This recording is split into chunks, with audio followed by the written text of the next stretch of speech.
É impossível escapar do teu espírito, não há como fugir da tua presença. Se subo aos céus, lá estás. Se desço ao mundo dos mortos, lá estás também. Se eu tomar as asas do amanhecer, se habitar do outro lado do oceano, mesmo ali a tua mão me guiará, e a tua força me sustentará. Eu poderia pedir à escuridão que me escondesse, a luz ao meu redor que se tornasse noite, mas nem mesmo na escuridão posso me esconder de ti. Para ti, a noite é tão clara como o dia. Escuridão e luz são a mesma coisa. Tu formaste o meu interior e me teceste no ventre de minha mãe. Eu te agradeço por me teres feito de modo tão extraordinário. Tuas obras são maravilhosas, e disso eu sei muito bem. Recentemente eu abri uma caixinha lá no Instagram pedindo para que vocês enviassem ideias de temas para os nossos devocionais.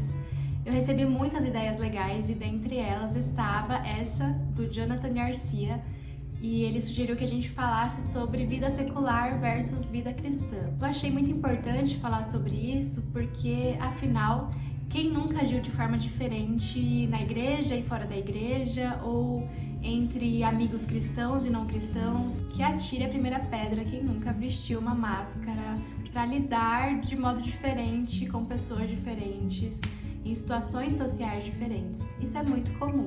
Eu mesma, infelizmente, já fiz muito isso, né? Eu pertenço a uma geração que menospreza a existência da verdade, aliás, que diz não existir nenhuma verdade. E esse é um posicionamento filosófico, né, conhecido como relativismo, que já se instalou na minha geração e ainda mais nas gerações mais recentes. E o relativismo é exatamente isso, né? Defender que não existe nenhuma verdade, já que cada pessoa tem a sua própria verdade. A verdade de cada um vai depender das suas vivências, das suas experiências pessoais. Então, lá no início da minha jornada cristã, há 10 anos atrás, eu era bem novinha. Então, sempre que eu ia defender a minha fé ou falar sobre o cristianismo, eu reduzia essa fé como se fosse meramente a minha opinião. Então, nessa época, eu tinha pouquíssima ou nenhuma instrução teológica. Eu conhecia muito pouco da Bíblia, mas era sempre norteada por Deus. E eu lembro de muitas situações em que, se não fosse o Espírito Santo, eu não saberia como reagir, não saberia o que responder, não saberia como me comportar, porque eu não entendia quase nada da Bíblia. Para vocês terem noção, eu lembro que quando eu iniciei a minha jornada cristã, eu nem sabia que Jesus era Filho de Deus. Quem dirá outros pontos importantíssimos do cristianismo. Eu conhecia, sim, aquela história de que Cristo foi crucificado e só isso. Sabia que Maria era mãe de Jesus, essas coisas bem básicas, mas eu não tive instrução e eu fui aprendendo pelo caminho. Lá no início, então, quando ia falar alguma coisa, eu dizia que era a minha opinião, era bem mal instruída mesmo, não sabia muitas vezes o que responder quando me perguntavam algo, não sabia como agir, eu observava as pessoas que eram cristãs há mais tempo e tentava copiar o comportamento delas em certo ponto para saber como eu devia me comportar. E já dá para saber que isso foi bem prejudicial com o passar do tempo. Ser cristão, de acordo com os preceitos bíblicos, vai fazer com que você, hora ou outra, seja perseguido. Se isso ainda não aconteceu na sua vida, tem alguma coisa errada. E eu lembro que nessa época, lá em meados de 2014, 2015, eu era muito colocada contra a parede, né? Tinha a minha fé muito questionada. Quem não é cristão não vai nem entender o que eu tô falando aqui, porque vai pensar assim, nossa, mas como isso acontece, né, em um país em que a maioria é cristã?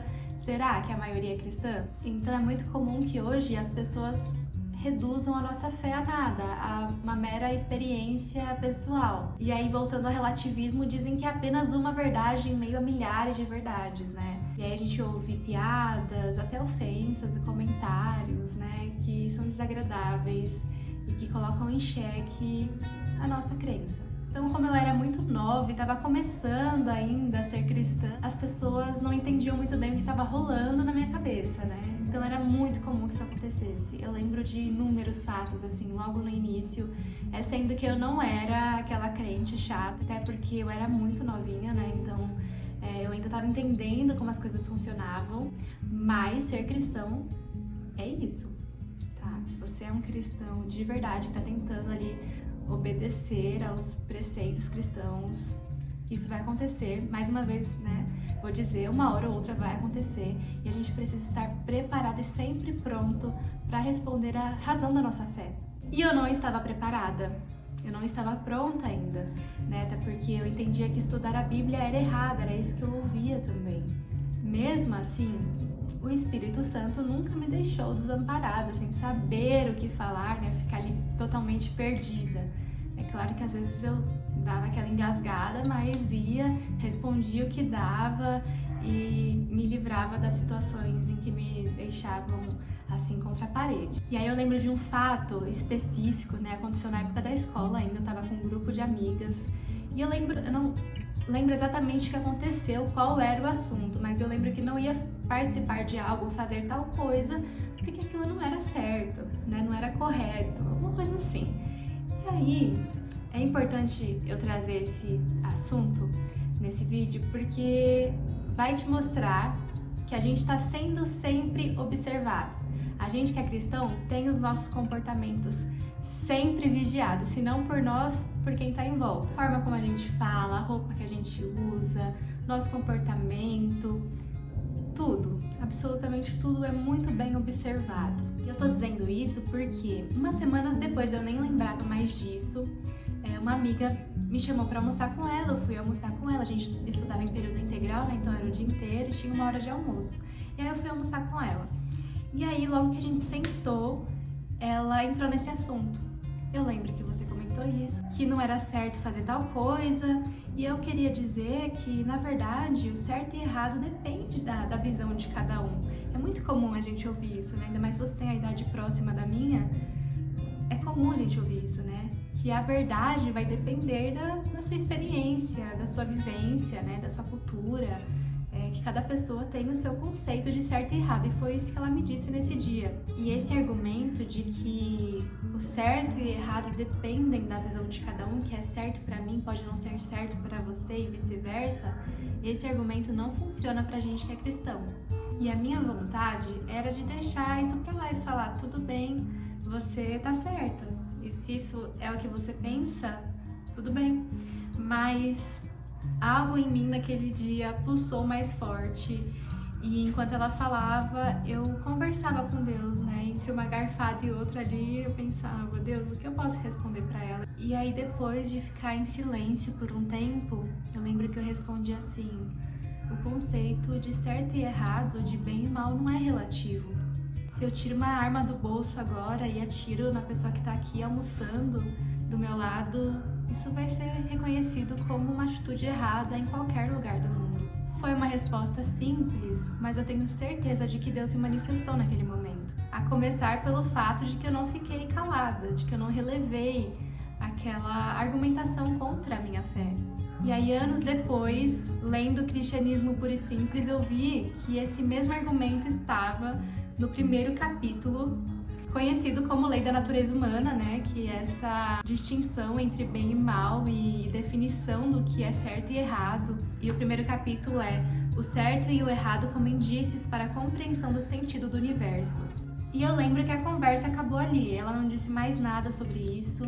Eu pensei que depois disso ela ia rebater ainda, argumentar mais ainda contra a nossa fé, mas isso não aconteceu. E a partir daquele dia, eu reconheci que não existe vida dual, eu tenho que ser a mesma pessoa, a mesma cristã que sou, com um grupo de amigos cristãos, em outros meios sociais também. E não deve haver separação entre vida secular, né, e vida cristã, vida espiritual e vida pessoal, porque devemos ser cristãos em nossa totalidade. Deus é Deus quando eu acordo, quando eu durmo, Deus é Deus quando eu me maqueio, quando eu estou na igreja ou quando eu estou em uma festa, Ele continua sendo Deus em todos os momentos. Então não tem como fugir da ciência de Deus, nem quando você se esconde nos termos relativistas, quando você fala ou faz algo que não deveria, não tem como se esconder da ciência de Deus. É porque Ele e as pessoas que estão à sua volta te enxergam como um cristão em sua totalidade, até na hora do almoço.